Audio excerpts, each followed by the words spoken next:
Salam alaikum. Donc, alors, je voulais aborder le sujet des différents types de sorcellerie. Alors, il y a des centaines de millions de types de sorcellerie et on ne peut pas définir lesquels parce qu'ils arrêtent, parce que ils sont très inventifs, les gens qui font des sorcelleries, ils n'arrêtent pas de développer des nouvelles méthodes par le biais des symboles. Toutefois, écoute, je fais la ruqya comme ça aussi. Alhamdulillah. Ala kulli hal, on peut distinguer les sorcelleries, à ma connaissance, en quatre grandes catégories. La sorcellerie aérienne, la sorcellerie consommable, comestible, la sorcellerie piétinée et la dernière, je viens d'oublier, mais ça me reviendra peut-être, Inch'Allah. Alors, comment on sait qu'on a piétiné, qu'on a marché sur... voilà, et la sorcellerie déposée. Comment on sait qu'on a mangé quelque chose qui était empoisonné pour nous, dans lequel il y avait un sihr? Et bien en général, c'est que directement après avoir mangé, vous avez des maux d'estomac importants. Alors il peut y avoir des maux associés, il peut y avoir des migraines, il peut y avoir... Ça vous fait comme un empoisonnement alimentaire. Le fait est, c'est que euh, soit il y a beaucoup de gens qui ont été visés, soit vous n'étiez pas visé, il y avait d'autres gens qui étaient visés et vous avez mangé. Mais généralement, si ça vous est destiné à vous, il n'y a que vous qui êtes malade. Un peu comme si eh ben vous aviez fait une intolérance à un aliment que tout le monde a très bien digéré. Alors, il peut arriver aussi que ce soit psycho-affectif, c'est-à-dire qu'il peut y avoir un choc psychologique qui soit lié à un aliment. Par exemple, si un jour j'ai mangé du hareng en boîte, j'ai été tellement malade que la boîte n'était pas bonne, ça m'a tellement choqué qu'aujourd'hui, je suis allergique à toute forme de hareng. Si j'en mange ou si j'en vois, je me sens pas bien. Et si j'en mange et que j'apprends qu'après que j'en ai mangé, eh ben, je peux développer les symptômes d'une intolérance alimentaire, mais en fait, ça, c'est psycho-affectif. Au point qu'il y ait des réactions physiques, physiologiques. Mais pour la sorcellerie, c'est différent. C'est-à-dire que ce n'est pas des aliments avec lesquels vous avez des problèmes en général, et les autres personnes qui ont mangé avec vous ne sont pas malades, et vous, vous êtes malade, c'est que à votre endroit, il y avait une volonté de vous atteindre.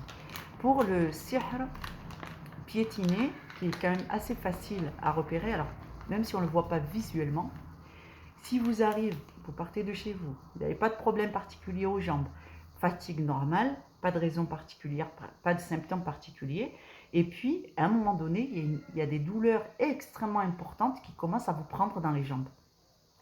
Et donc, eh ben, ces douleurs, elles ne passent pas, au point que ça en devient très, très handicapant. Et il n'y a pas de raison médicale particulière pour que, d'un moment à l'autre, vos jambes, elles commencent à être endolories. Alors, quand ça se passe comme ça, en général, c'est en revenant de quelque part ou en sortant de chez soi. Donc, chez vous, il y a moins de chances pour que ça arrive.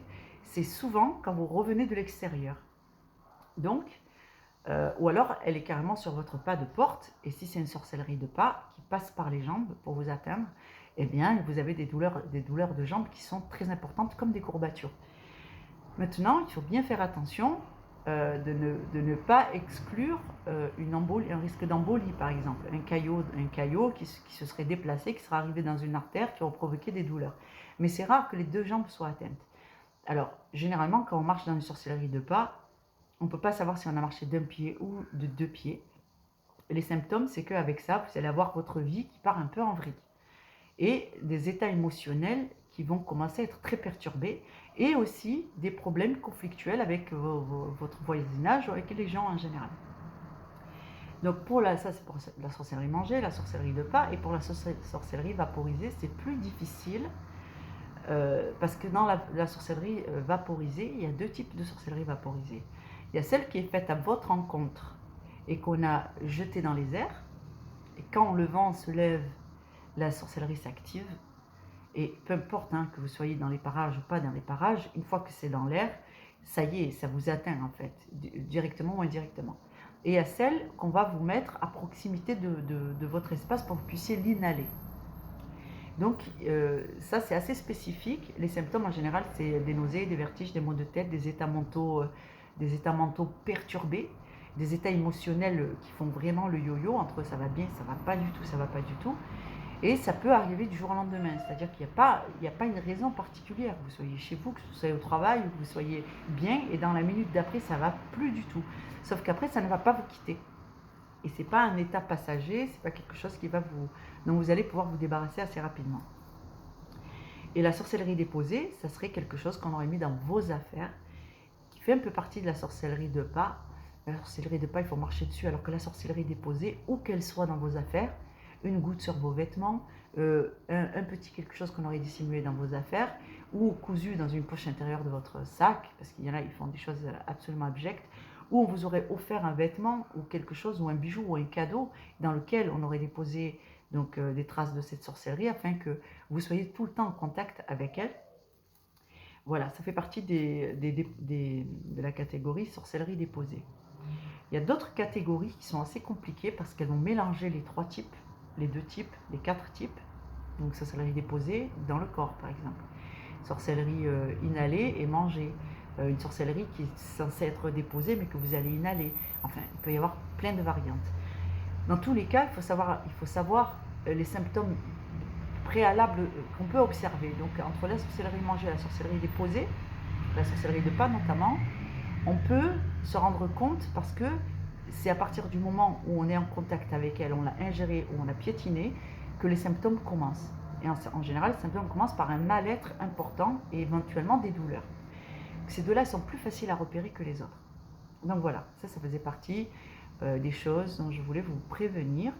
Si toutefois vous pensez que ça vous est arrivé, soyez vigilants, notez, faites votre petit cahier de notes avec vos sensations, les douleurs, à quel moment, est-ce que vous faites des cauchemars, est-ce qu'il y a des choses qui sont associées, des états mentaux, des dépressions. Faites votre petit journal et vous dire, bah, tiens, c'est bizarre, à partir de tel moment, j'ai commencé à me sentir comme ça, j'ai commencé à entendre des choses, j'ai commencé à se passer des choses dans la maison, j'entends des objets bouger, j'ai l'impression d'être suivi, et où j'entends des voix, parce qu'il y a des gens qui se mettent à entendre des gens parler, murmurer dans leur maison du jour au lendemain.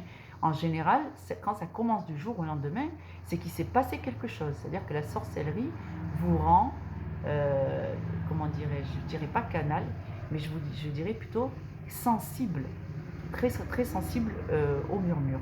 Donc vous pouvez du jour au lendemain commencer à avoir des poltergeists à la maison, parce que les sorcelleries piétinées, par exemple, visent à laisser rentrer avec vous, à travers vous, dans votre domicile et dans votre vie, des démons qui ne vont plus vous lâcher. Alors moi j'appelle ça des démons parce que forcément c'est là pour faire des dégâts. Après on peut dire aussi entité, mais qu'importe finalement, parce que ce qui compte c'est l'intention. Quand on vous fait une sorcellerie avec l'intention de vous nuire, on ne vous envoie pas des anges. Voilà, donc je vous souhaite vraiment d'être vigilant, de prendre soin de vous. S'il n'y a pas de signe particulier, il faut d'abord aller consulter un médecin avant de vraiment faire une psychose, parce que le but c'est pas de faire peur aux gens. Dans tous les cas, il y a des solutions.